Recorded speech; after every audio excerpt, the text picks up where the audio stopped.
कोई इंसान के सामने नहीं झुक। ला इलाहा इल्लल्लाह इंसान की गुलामी से हमें आजाद करता। এবার দেশ জুড়ে গণ আন্দোলনের ডাক দিয়েছেন পাকিস্তানের সাবেক প্রধানমন্ত্রী ইমরান খান। গত শনিবার পাকিস্তানের ফেডারেল ইনভেস্টিগেশন এজেন্সির একটি বিশেষ আদালত ইমরান ও তার স্ত্রী বুশরা বিবিকে 17 বছরের কারাদণ্ড দেন। এ রায়ের প্রতিবাদে দেশ জুড়ে প্রতিবাদের ডাক দিয়েছেন তিনি। একই সঙ্গে ইসলামাবাদ হাইকোর্টে এই রায়কে চ্যালেঞ্জ করারও ঘোষণা দিয়েছেন ইমরান খান।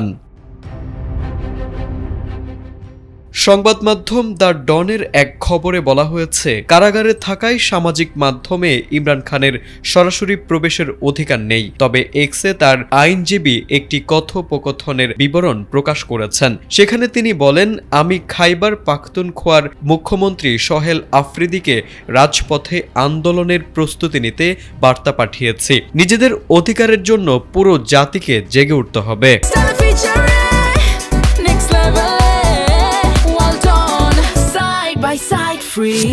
এদিকে ইমরান খান বলেছেন, আদালতের এই রায় শুনে তিনি অবাক হননি, বরং তার আইনি দলকে রায়ের বিরুদ্ধে হাইকোর্টের দ্বারস্থ হতে বলেছেন। ন্যায় বিচার পাওয়ার সব দুয়ারই যখন বন্ধ, তখন প্রতিবাদের রাজপথই দলের একমাত্র ভরসা। তাই তিনি কর্মী সমর্থকদের রাজপথের আন্দোলনের প্রস্তুতি নেওয়ার আহ্বান জানিয়েছেন।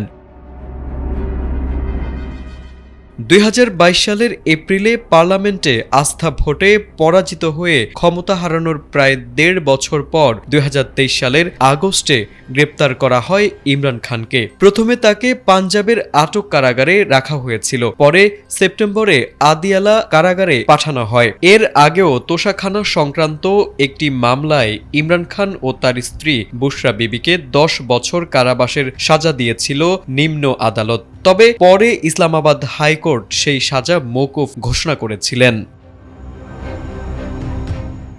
তারেক আজিজ, এটিএন বাংলা।